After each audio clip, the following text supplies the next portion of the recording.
Nabil Driouch, periodista, escritor, estuvo unos años en Madrid, ahora está dirigiendo los servicios informativos de la televisión en Tánger, en Medio Uno, Medio TV. Uno. Es un hispanista, ha escrito varios libros y es una de las personas preocupada por las relaciones entre España y Marruecos, y acaba de publicar un libro imprescindible para conocer cuál ha sido la evolución, cuál es la situación actual, entender, comprender las relaciones que afortunadamente ahora entre España y Marruecos gozan de una salud bastante buena y que merece la pena que mejore. Incluso el libro se llama España ahora. Nabil Driouch, gracias por acompañarnos en Atalayar. Gracias a ti, Javier, por invitarme. Nabil, ¿cómo has escrito este libro? ¿El tiempo que te ha llevado? ¿Cuál es tu objetivo a la hora de pensar? Sé que te ha llevado mucho tiempo. Un libro que yo considero que es una referencia en lo que es las relaciones entre España y Marruecos.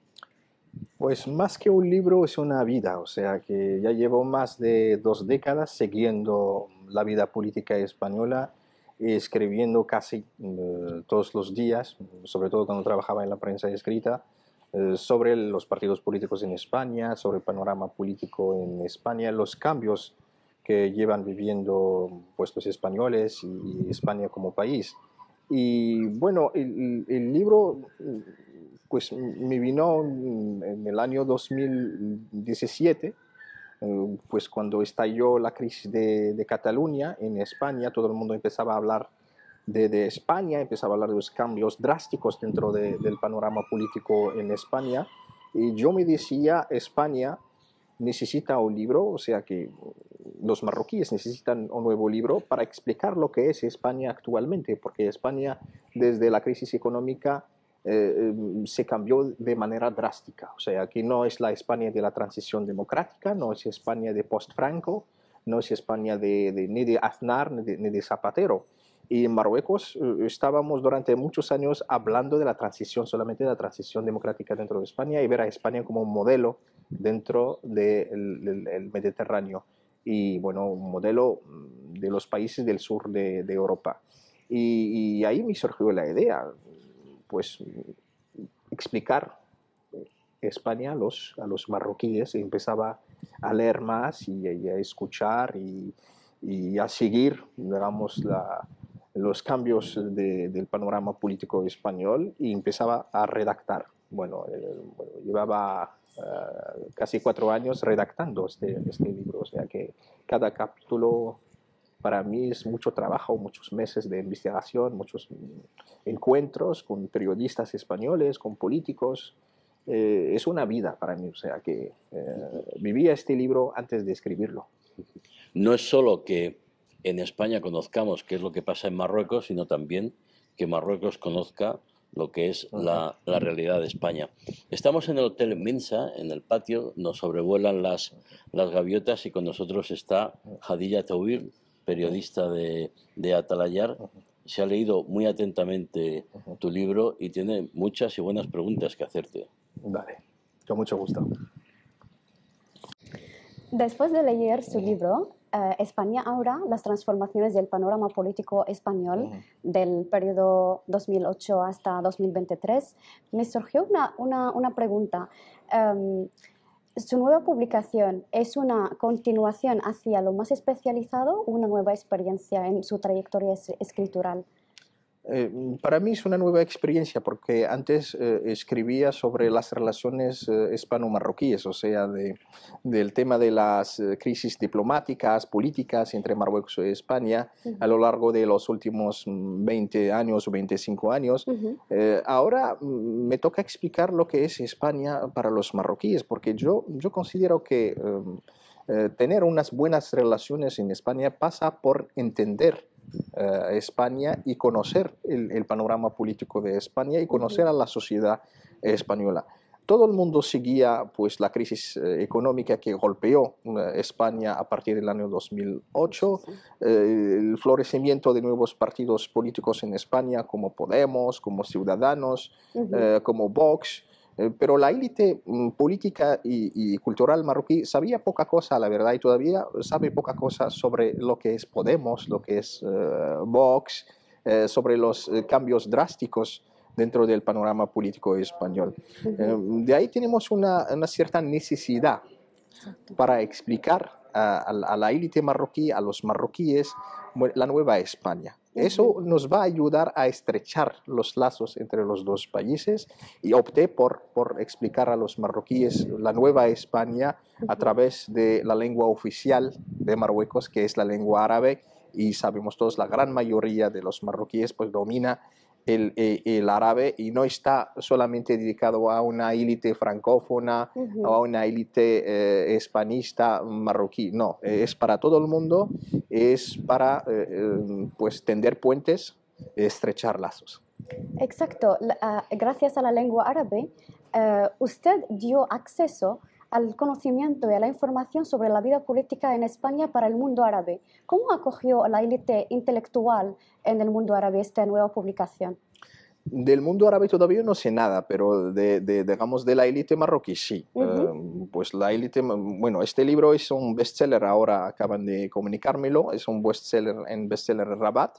Bueno, en la última feria del libro de Rabat había gente que buscaba el libro, pues, y que me buscaban a mí para firmarlo, y bueno, eso mostraba para mí un interés de los intelectuales marroquíes, de la élite política marroquí, para conocer de cerca los cambios, digamos, que está viviendo España, porque en Marruecos tenemos muchos hispanistas muy buenos, la verdad, que manejan perfectamente la lengua castellana, pero tenemos, digamos, hay algunos agujeros en esa especialidad de ciencias políticas en Marruecos. En España tenemos pues un grupo dentro de la Universidad Autónoma de Madrid, por ejemplo, dentro de la Universidad de la Complutense, que se dedica a la investigación académica sobre, digamos, el panorama político marroquí, la historia de los partidos políticos en Marruecos, etcétera.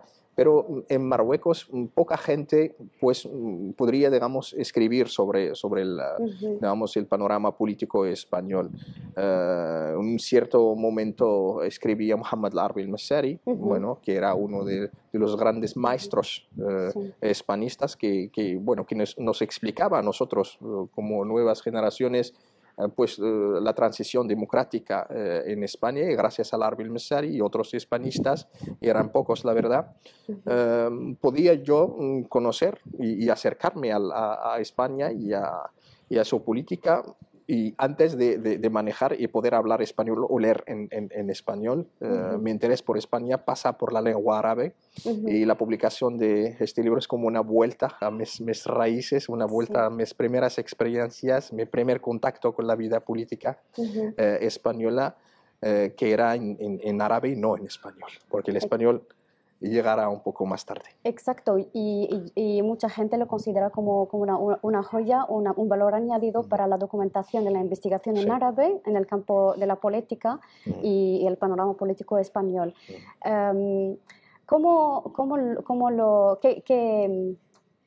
¿Qué impacto tuvo y qué reacciones generó en los lectores marroquíes o en la prensa o en general? Los que han podido leer el libro me dicen que, bueno, que ahora saben más sobre España, conocen mejor el panorama político español, ahora entienden lo que es Podemos, entienden lo que es Vox, ahora tienen digamos, un cierto conocimiento para poder analizar el panorama político español y para poder entender también a los españoles y cómo piensan los españoles, y porque no podemos negociar con alguien que desconocemos, o sea, que, porque el ser humano siempre tiene miedo de lo que desconoce. O sea, que, exacto, y es una introducción primordial para cualquier lector interesado en saber la vida política en España.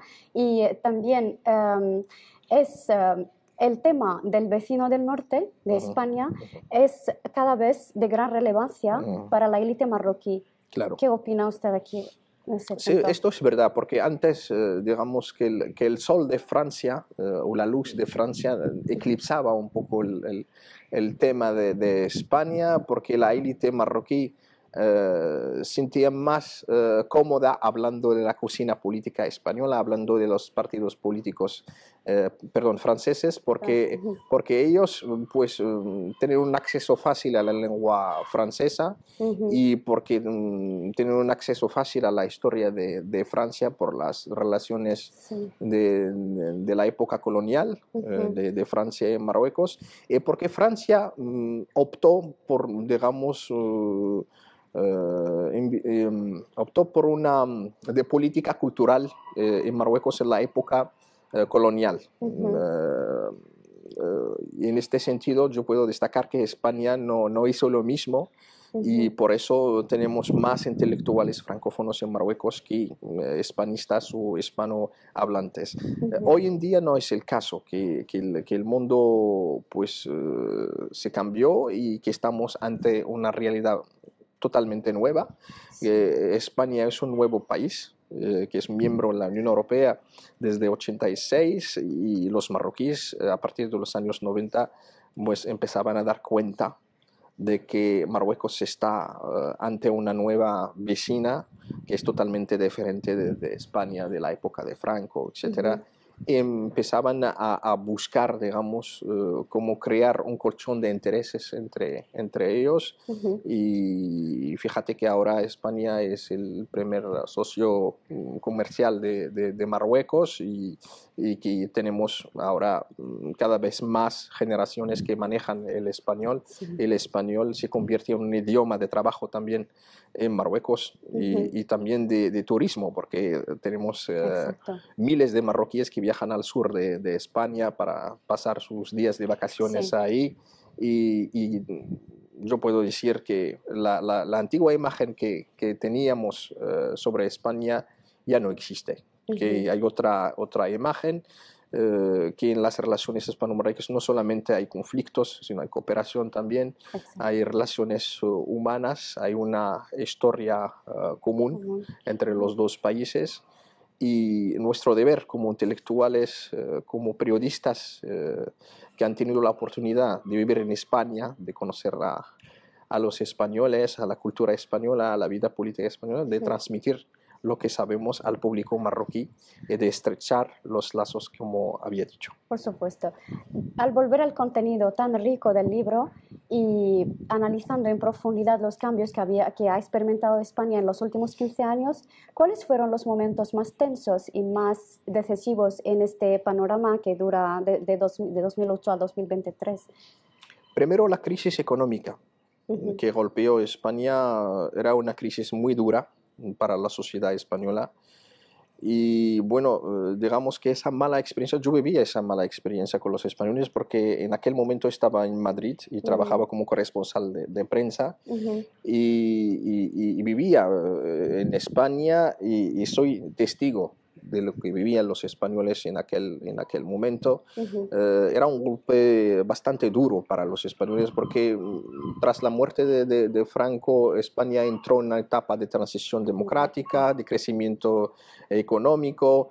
Los españoles por primera vez empezaban a sentirse europeos y que a Europa no se acaba en los Pirineos, sino se acaba en el estrecho de Gibraltar.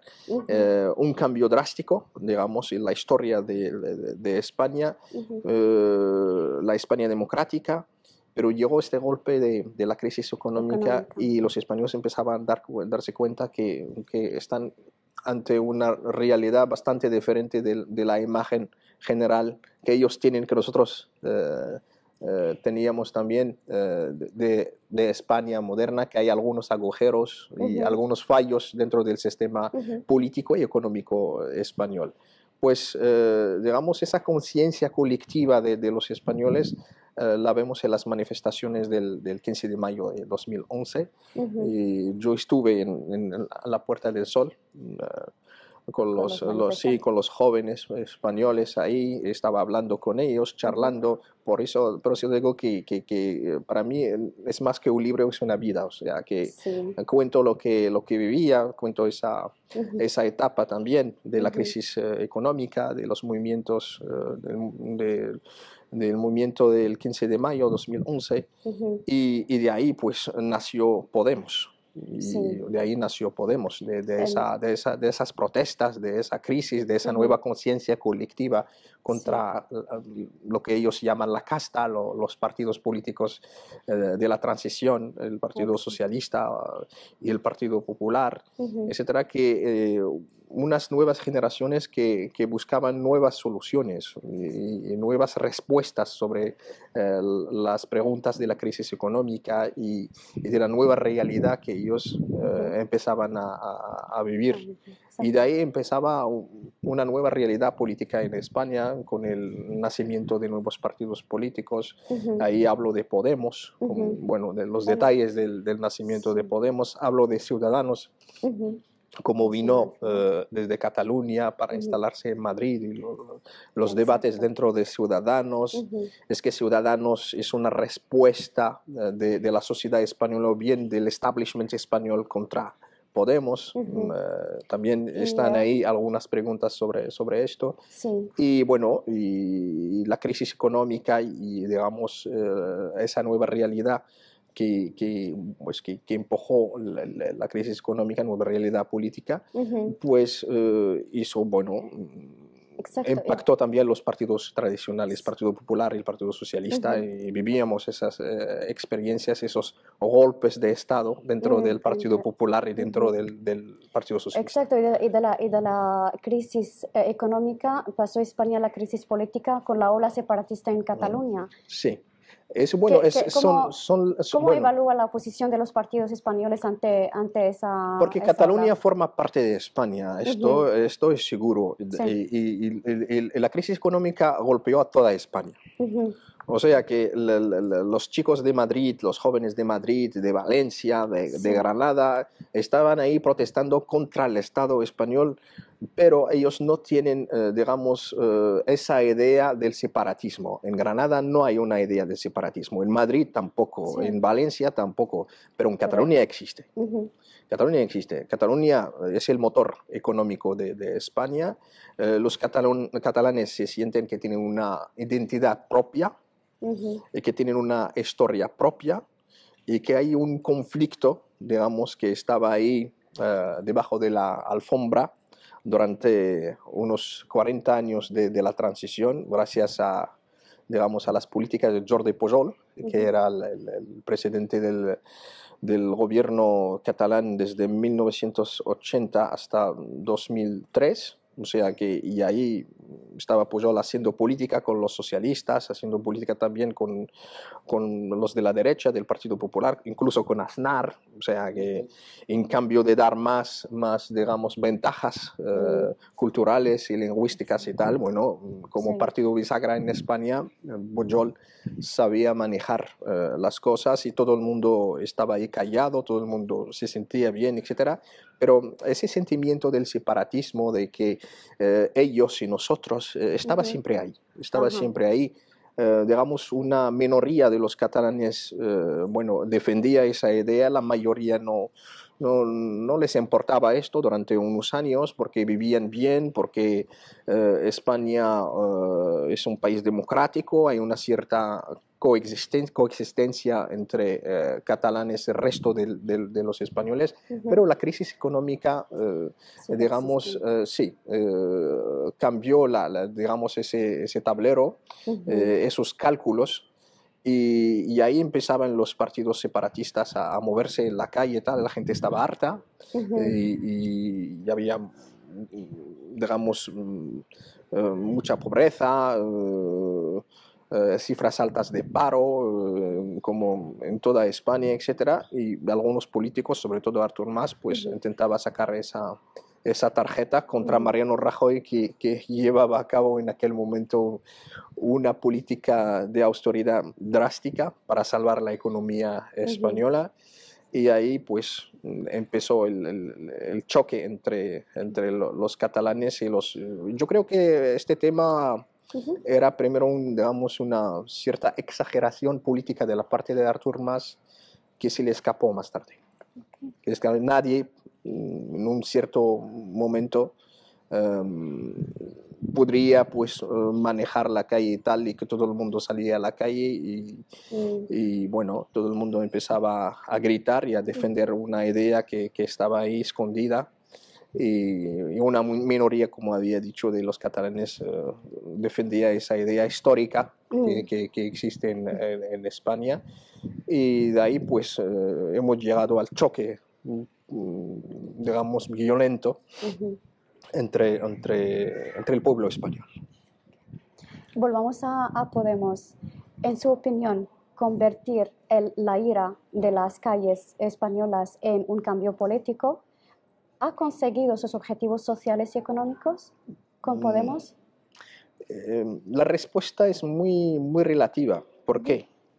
Porque primero llegó Pablo Iglesias con los profesores de la Complutense y sus amigos de la extrema izquierda española para cambiar todo el sistema político español, para echar a la casta fuera, digamos, y intentar tener una nueva España, España del pueblo, etc. Bueno, unos lemas que podemos leer en los libros de la Guerra Civil, etc. Hay que leer la historia de España para poder entender lo que está pasando hoy en día en España. Pero la política siempre acaba cambiando las ideas, se acaba cambiando los comportamientos. Siempre hablan de una foto en la que salían los 5 fundadores de Podemos y al final solo quedó Pablo Iglesias en la foto, y luego con su mujer, etc. Bueno, la idea, digamos, ideal, digamos, ese idealismo político que vamos, sí, la utopía, eso es, que queremos, sí, utopía, que queremos cambiar la realidad, cambiar la vida política en España, acaba con gente comprando, pues, Galapagar, apartamentos. ¿Qué futuro podría tener ese joven partido? Ya no tiene futuro. Yo creo que Podemos ya forma parte del pasado de España. Yo creo que Sumar también no va a resistir mucho. Sí, no va a resistir mucho. Creo que España volverá otra vez a ser gobernada por 2 grandes partidos, que son el Partido Socialista Español y el Partido Popular. Esos partidos se convierten en unos partidos minoritarios dentro del panorama español. Yo creo que no van a tener futuro en España. Y yo creo que también que la crisis de Cataluña va a terminar. O sea que el trabajo que está haciendo Pedro Sánchez ahora y algunos, digamos, poderes fácticos dentro de España va a dar sus frutos en los meses o los años que vienen. Y yo creo que vamos a volver otra vez a la situación de los años 2004, 2006, 2008, o sea que dos partidos políticos que tienen ahí el poder, que hacen una cierta alternancia política dentro de España. Pero España ha aprendido mucho de esa experiencia. Yo creo que los políticos de España han aprendido mucho de esas experiencias de Podemos, de Ciudadanos, y que están mirando la realidad española con otras gafas. Nabil Driouech, como especialista y escritor especializado en las relaciones hispano-marroquíes, ¿cuál es su visión de estos lazos entre España y Marruecos de aquí a 2030? ¿Qué cambios podrían experimentar y cómo ve el futuro de ambos países? Bueno, España y Marruecos lo que tienen que hacer es enterrar la historia, aprender de la historia, sacar tajada de las lecciones que nos aprende la historia, pero tenemos que mirar hacia el futuro. Si vinimos siempre con los españoles para discutir de la historia de Al-Ándalus, de la Reconquista, de la época colonial, etc., yo creo que vamos a estar todo el tiempo, no vamos a avanzar en nuestras relaciones, vamos a seguir con las mismas heridas, etcétera. Y hay que cambiar el chip. Hay que cambiar el chip dentro de España y dentro de Marruecos. Claro. En esto los medios de comunicación, los intelectuales, tienen un rol que desempeñar y un rol clave para mí. Los medios de comunicación en España tienen que cambiar su tratamiento, su manera de tratar a la imagen de Marruecos y tienen que venir a Marruecos para descubrir, no con unas ideas ya Con prejuicios. con prejuicios, etcétera, sino venir a Marruecos para descubrir y para vivir, porque siempre Marruecos nos parece diferente de lo que podemos crear. Como La vecindad cautelosa, ¿habrá una traducción al castellano del libro España ahora? Este libro lo escribí para los marroquíes, o sea que los españoles ya tienen un montón de libros, ya tienen un montón de cosas escritas ya sobre Podemos pues ya otros y Vox, y etcétera. Sí, hay unas reflexiones de un marroquí, hay una mirada de un marroquí también, que intenta pues ver a España y explicar lo que es España, pero mi intención era pues hablar con los marroquíes, o sea que yo pensaba que, bueno, yo me decía, bueno, tras vivir esa experiencia y estos años en España como corresponsal y como también diplomático durante 2 años, etcétera, pues mi papel ahora es trabajar como periodista y militante también, es luchar para esa causa que es estrechar los lazos entre Marruecos y España y no esperar a que otra persona lo haga. O sea que es también mi papel. Empezaba a trabajar y nada, y no esperaba nada de este libro, bueno, económico hablamos, o sea que lo escribí solamente para... Bueno, para regalarlo a los amigos y para la élite marroquí. Es mi deber como periodista y como escritor y nada más. Es importante que Marruecos conozca España, sobre todo para que comience una relación más profunda, por ejemplo, no solo con el Partido Socialista, porque ahora con el tema del Sáhara, Marruecos está muy volcado con Pedro Sánchez, pero en España habrá una alternancia en el poder y el Partido Popular ha estado a punto y se supone que en poco tiempo será quien esté en el poder, para que las relaciones con Marruecos sean tan fructíferas o más que con el Partido Socialista, porque ahí dentro del Partido Popular no se tiene una verdadera conciencia y sobre todo información de la trascendencia y la nueva realidad de Marruecos,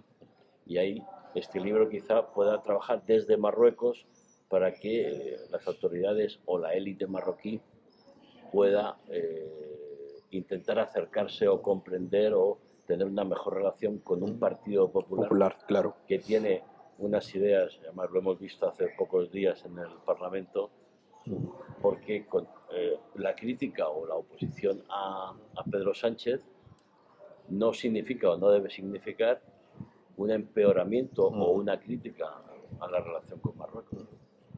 Sí, es cierto. Marruecos ha tenido muy buenas relaciones con el Partido Popular en la época de Mariano Rajoy. Sí, cierto. Y yo me acuerdo perfectamente que en el año 2011, cuando todo el mundo hablaba de la vuelta del Partido Popular a la Moncloa, al Palacio de la Moncloa, la élite marroquí tenía miedo. O sea, tenían esos prejuicios de la época de Aznar y bueno, el Partido Popular daba miedo, lo digamos francamente, a la élite marroquí, porque tradicionalmente la élite marroquí tenía buenas relaciones con España en la época de los socialistas, sobre todo en la época y por Perejil, sí, ¿no? por Perejil también, en la época de Felipe González, 14 años de Felipe González en la Moncloa. Los marroquíes, los españoles se llevaban bien y fue una época de oro en las relaciones bilaterales. Y ahí donde empezaban los dos países a hablar de la cooperación, porque antes cooperación entre Marruecos y España es una palabra que no existía en el vocabulario político de Marruecos y de España. Murió Franco y estábamos en un conflicto sobre el territorio, sobre el Sáhara, y siempre pues sale el tema de Ceuta y Melilla, o sea, con España siempre hay peleas, o sea, como decían algunos de los políticos marroquíes, en los años 80 y los años 70 teníamos más intereses con Francia que con España. Con España solamente teníamos ese acuerdo de pesca, y también se convierte en un problema de vez en cuando. Sí, sí, de vez en cuando no es cooperación, sino es un problema. Bueno, es un tema, digamos, conflictivo también en las relaciones hispano-marroquíes. Se añadió en los años 90 el problema de la inmigración ilegal, y luego terrorismo con los ataques de Al-Qaeda, sobre todo el 11 de septiembre, etcétera, etcétera.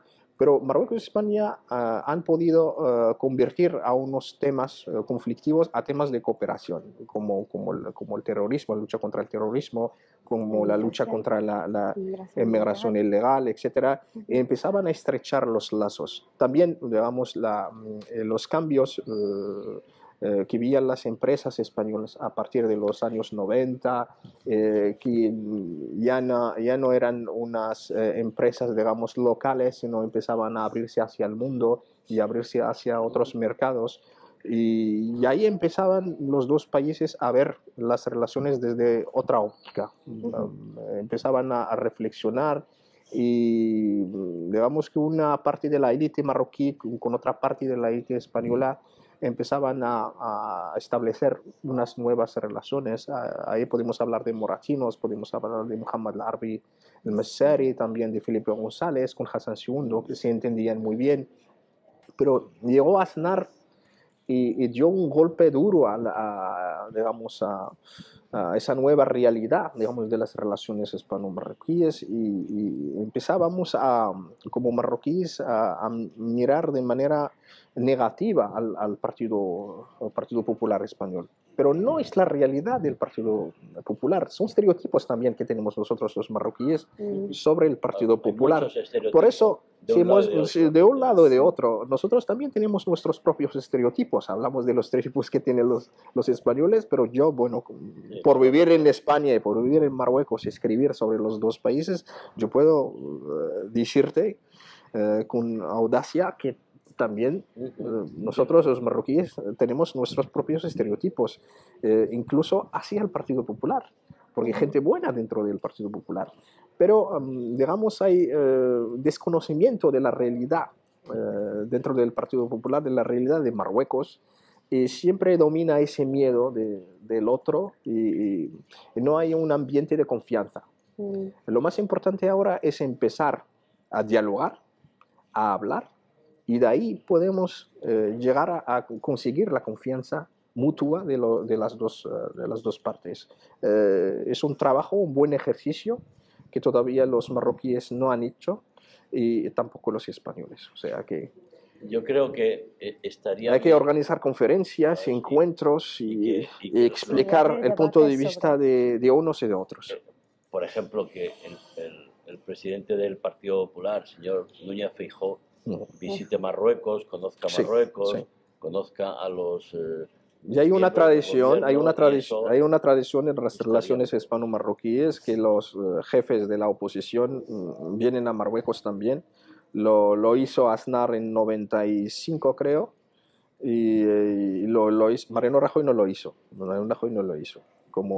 Pero hay una tradición instalada ya de la visita también de los jefes de la oposición en España, para estrechar los lazos. Bueno, la visita de Zapatero en 2001 como jefe de la oposición en aquel momento.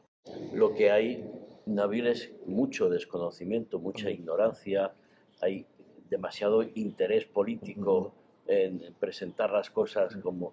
Sin embargo, lo bueno sería que vinieran a Marruecos, que conocieran Marruecos, que hablaran con las autoridades marroquíes, que conocieran al rey de Marruecos para saber realmente que los intereses de España y Marruecos, y más en este mundo actual, con la invasión rusa de Ucrania, con lo que está pasando en el Sahel, con lo que está pasando en Oriente Medio, los intereses de España y de Marruecos, junto con Estados Unidos, son los mismos.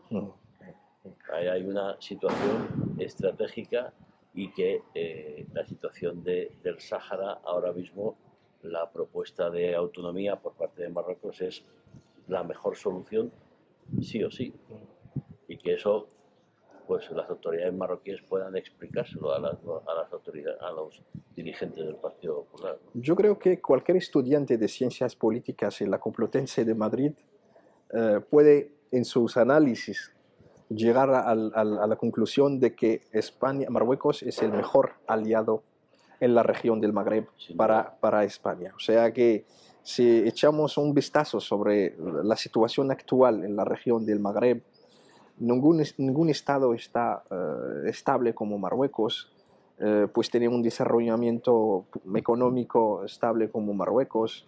Yo creo que lo que une Marruecos y España hoy en día no es más que la historia, son los intereses económicos, es la seguridad.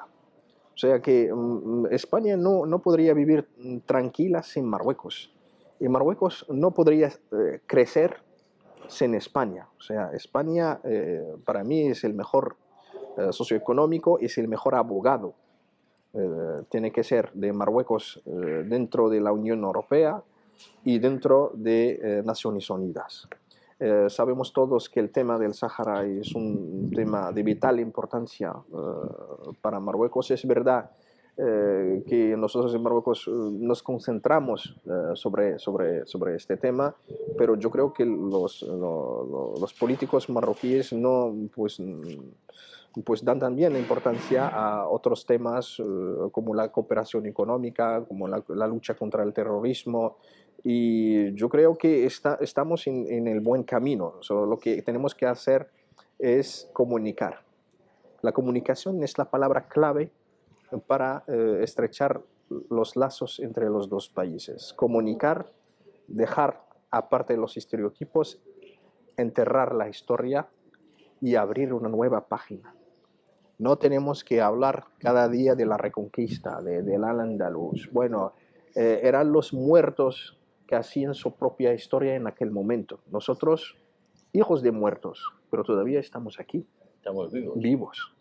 Tenemos que crear nuestra propia historia, totalmente diferente de las bases instaladas por nuestros bisabuelos, porque ellos vivían en su época, en su tiempo y con su propia mentalidad, y pues estaban obligados a hacerlo porque vivían en un contexto histórico determinado. Nosotros tenemos que salir de esa tumba y ver hacia el futuro y crear una nueva realidad. Si logramos crear una nueva realidad en las relaciones hispano-marroquíes, tú no puedes imaginar, Javier, lo que podemos ganar. Muchísimas cosas, en todos los niveles. Y una de ellas, Nabil, fundamental es la estabilidad y el progreso del norte de África. Sí, claro. Que es la estabilidad y progreso del sur de Europa, sí, de toda Europa también. Y además, ojalá podamos integrar a un gran país como Argelia, que ahora mismo está bajo una dictadura militar con mentalidad rusa soviética y está muy alejada de lo que es Occidente, de lo que es el sentido común, con una situación muy precaria de sus ciudadanos. No es que seamos anti-argelinos, al revés. Ojalá, además, Mohamed VI ha tendido la mano en muchas ocasiones a Argelia, pero sin embargo los nuevos dirigentes militares argelinos rechazan y están alineados con Rusia, con Irán, con unas posiciones radicales. Desgraciadamente Argelia, sí, a mi vista, pues Argelia desgraciadamente está todavía viviendo en el siglo pasado. Argelia todavía no ha podido salir y vivir en el siglo XXI. Todavía tiene las mismas relaciones de la Guerra Fría, está defendiendo las mismas causas de la Guerra Fría y no podía salir de ese espíritu de la lucha contra los franceses. Todavía la legitimidad del régimen político argelino está fundada sobre los cadáveres de los mártires, que tenemos 1 millón de mártires, pero esa época ya está acabada. O sea que hace ya 60 años que Argelia tiene su independencia. O sea, lo que hacen los estados es defender los intereses de sus pueblos. Y los intereses de los argelinos está en abrir las fronteras con Marruecos, está en buscar pues, la riqueza, está en buscar soluciones para los problemas que están viviendo los argelinos, no buscar a crear conflictivos y zonas digamos, de conflictos en la región. Eso lo hacen porque el Estado pues, militar argelino, desgraciadamente, no tiene un proyecto de Estado, no tienen un proyecto de desarrollo digamos, de Argelia. Lo que están haciendo es esconderse detrás de esos problemas, de la lucha contra el colonialismo, de la autodeterminación del pueblo saharaui, etcétera, porque ellos no tienen ningún proyecto. Desgraciadamente, esa es la realidad. Y yo creo que varios países europeos, incluso España, ya se dan cuenta que ellos no pueden tener una relación, digamos, duradera o estable con un Estado que no está estable y que no tiene futuro. Porque te pregunto, ¿cuál es dentro de 10 años? ¿Cuál va a ser el futuro de Argelia? Nadie lo sabe. En Marruecos tenemos una visibilidad, tenemos un proyecto. Marruecos del año 2000 es totalmente diferente de Marruecos del 2024. Y lo notamos. Tenemos resultados en las calles, en las carreteras, en las fábricas, la alta... Bueno, Marruecos... La industrialización. Sí, venimos desde Algeciras a Tánger y no notamos la diferencia. O sea, no notamos la diferencia ahora con el sur de España y el norte de Marruecos. A nivel de desarrollo, a nivel de infraestructura... Marruecos es totalmente diferente. Marruecos es totalmente diferente en todos los niveles. Y ya, si Jadilla me permite, la última, por eso es la amenaza que tenemos todos en el Sahel, que estamos en Europa muy preocupados por Ucrania, muy preocupados por Gaza, pero la amenaza que ahora mismo se está fraguando y ya es una triste realidad en el Sahel, hace muy relevante la iniciativa de Mohamed VI, apoyada por Estados Unidos, también por España, de la fachada atlántica, de la ciudad. Bueno, favorecer a esos países del Sahel que puedan tener acceso a la comercialización de sus productos, a fortalecer su economía, su progreso. Pues es la única manera de evitar la injerencia de grupos terroristas, de grupos de Rusia, de China, de Irán, que intentan desestabilizar toda la región. Yo creo que es un mensaje de solidaridad de la parte de Marruecos a los pueblos y también a los estados del Sahel, y también es un mensaje a Argelia. Argelia, el país vecino que no tiene acceso a la costa atlántica. Ahora Marruecos está ofreciendo a los países del Sahel esa posibilidad de tener acceso a la costa atlántica, porque antes Argelia tenía digamos, ese complejo de no tener acceso al Atlántico, y eso explica también por qué Argelia pues optaba por la creación de un estado separatista, el estado del Polisario en esa parte del Sáhara, para que podría manejar un poco un estado frágil, que es el estado del Polisario, y para poder aprovechar de la riqueza que tiene la región y también tener acceso directo al Atlántico. Pero no solo Argelia, también Rusia. También Rusia. Bueno, cuando hablamos de Argelia, hablamos de un paquete de relaciones a nivel internacional y regional. Hablamos de Irán también y de otros países, porque el conflicto es regional, pero si lo vemos a nivel internacional es un conflicto también con Occidente, entre Occidente, Estados Unidos, la Unión Europea, Rusia, China, Turquía, Irán, etc.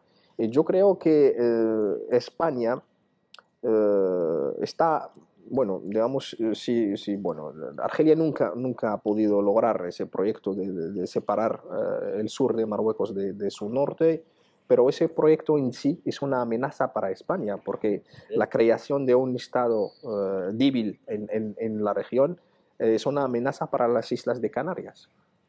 también. Porque ahí entrarán grupos terroristas, entrarán, bueno, traficantes, etcétera, y todos sabemos que las islas de Canarias son islas bastante aisladas del resto de España, y bueno, la presencia de Marruecos ahí es una garantía también para la seguridad de una parte del territorio español.